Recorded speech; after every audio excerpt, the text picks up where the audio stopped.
You're listening to Financial Advisor Marketing, the best show on the planet for financial advisors who want to get more clients without all the stress. You're about to get the real scoop on everything from lead generation to closing the deal.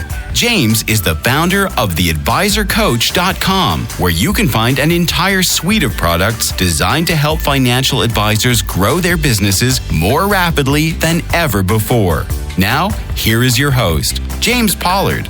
In this week's episode, I'm going to talk about a simple formula that financial advisors can use to get more clients. It will probably make a lot of you upset because one of the biggest criticisms I receive is that I keep things super simple, and this will probably be the simplest formula you have ever encountered. So consider that your warning. If you're someone who seeks complex solutions because you believe you have complex problems, turn this episode off now. But first, I want to talk with you about one of my favorite psychological principles. It's called the endowment effect, and it describes how people assign higher values to items they own compared to identical items they do not own. Long story short, the feeling of ownership correlates with how much someone pays for something. Don't believe me? Okay, try this on for size.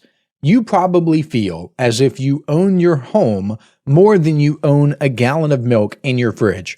Why? Because you have put more money into your home. That increases the strength of the endowment effect. Ownership creates a psychological bond between the individual and the item. You have a bond with your home. You have more of a bond with your home than you have with a gallon of milk in the fridge. Let's try it again. Let's say you paid cash for your car. You would likely feel as if you owned the car more than a pair of socks, even though you technically own both. You are the owner of both the car and your socks. However, you feel as if you own the car more because you paid more money for it. That is just how our brains work. What I'm telling you here is that people don't value what they get for free. Instead, they value what they pay for. And that's one of the reasons why I charge so much for something I call the Big Book of Business Building Secrets over at theadvisorcoach.com/big. I also charge so much because I'm limiting sales to only 3,000 copies. By charging so much, I have effectively made it my slowest selling product. That's a good thing because it ensures it will only go to financial advisors who truly want it. And upon seeing the price, some financial advisors will undoubtedly get sticker shock. That's done intentionally because I know that paying more for the material and putting more skin in the game will motivate you to use it. I am using the endowment effect here because if you use the material, you'll be infinitely more likely to benefit from it and have it pay for itself. If you don't use it, you don't get the benefits from it. Now, I could be wrong, but I don't think I've ever talked about the Big Book on this podcast. One reason why is because I've been quietly revamping it and making it better. You see, the old version was 429 pages, I believe, and it was amazing. It received fantastic feedback from the financial advisors who purchased it. I loved it. It was a source of immense pride for me. But now, the new and improved version is a whopping 517 pages. So it truly is a big book, and it makes a nice little thud sound when you put it on your desk. It's a physical book that you can hold in your hands. There is no digital component whatsoever. It gets shipped directly to your door, and shipping is free no matter where you live, unless you live in like a war-torn country or someplace where I literally cannot ship to you. But assuming I can ship to you, shipping is free. If you want it and you want to check it out, go to theadvisorcoach.com/big, B-I-G. Now let's get into that super simple formula that can get financial advisors more clients. Are you ready for it? Here it is. The number of new clients you get as a financial advisor will always be how many people know about you multiplied by your conversion rate. That's it. You can never get a new client if nobody knows about you. And you can know every living person on planet Earth, but you will never get a new client if your conversion rate is 0. Does that make sense? I hope it does. It is how many people know about you multiplied by your conversion rate. That means everything you do in business to get new clients needs to come back to those numbers. You can get as granular as you want. In fact, I encourage you to get granular. I help Inner Circle members get granular, but these two numbers rule all. Let's walk through them together. How many people know about you? How many people have seen your name, your face, and your business? Start thinking about all the different ways people interact with your business and they interact with you. How many profile views are you getting on LinkedIn? How many impressions are your social media posts getting? How many website visitors are you getting? How many people are you networking with? How many people do you know in real life? How many people attend your webinars or your seminars or your live events? How many people do you have in your friends group? How many people have received a direct mail piece from you? Here's what I want you to get with all this. I want you to realize that all else being equal, getting this number up will lead to more clients. Of course it will, right? I mean, it seems so obvious. Again, the number one criticism I receive, or one of the most common criticisms, is that it's too simple. James, you talk about super simple stuff. Give me the real stuff. I'm telling you, this is the real stuff. There is no easy button. There is no magic bullet or silver bullet or whatever you want to call it. And you don't have to make this complicated. You can start where you are. That's the good thing. Most people aren't willing to do this, which is why most people don't get amazing results. You could sit down with a pen and paper right now and think through each of your marketing strategies. Let's say that you're trying to get more website traffic. Right at the top of the page, what are 20 things I can do to get more website traffic? I like doing this exercise. I do it all the time because it's usually pretty challenging to think of 20 solutions to a problem. But even if you can only get 10 or even 5, that's usually more than enough to get a running head start. Then do it for your next marketing strategy. At the top of the paper, write, what can I do to get more LinkedIn profile views? And start writing. I can comment on more people's posts. I can view other people's profiles. I can message more people. I can optimize my profile to get found in more searches. I can post more frequently. I can create a company page and tag myself in company page post. I just gave you 6 potential solutions, or at least I think it's 6. So it could be 5 or 6 to help you with that specific strategy. All you have to do is implement in order to get the number to go up, to get that part of the formula to improve. I talk about marketing on this podcast, and rightfully so, because this is the Financial Advisor Marketing Podcast, because the truth is, you could be the best financial advisor in the world. You could be a technical expert, but it doesn't matter if nobody knows you. You have to get yourself out into the world. There is no other way around this, especially when you consider that most people either can't or won't do business with a financial advisor. There are some people out there who will still refuse to work with you, even when you've clearly demonstrated your value and they understand and they agree that you're valuable. It is wild, but they walk among us. Now, the second part of this formula is your conversion rate. This requires a little bit more digging, because while it's true that you will have an average conversion rate across your entire business, it's a little misleading because your conversion rate will likely vary quite a bit based on the source of the conversion. For example, people who are referred to you will probably convert at a higher rate than people who visit your LinkedIn profile after seeing you for the first time. Email marketing also converts fairly well, but that's because email marketing works in the background to build trust, credibility, and rapport with the people on your email list. You have to look at the context. Email also usually converts more than financial advisors' websites, especially because a good source of email subscribers is the website itself. So of course the email list will convert more because it is just sending an email every single day to talk to people and build trust, credibility, and rapport, and ask for the appointment. And it just goes so hard and does so much amazing work for financial advisors. So let's just take a moment and break down the conversion rates from the strategies I just threw at you, just so you get an idea of what the conversion rate across the business is and why that's a little bit misleading. This is what separates amateur marketers from professional marketers, because amateur marketers will just say, oh, your conversion rate is this, and they'll help you run with that, and it could be disastrous. The professional will look at each subset of your marketing and help you think about those subsets in isolation. Hey, financial advisors. If you'd like even more help building your business, I invite you to subscribe to James's monthly paper and ink newsletter, The James Pollard Inner Circle.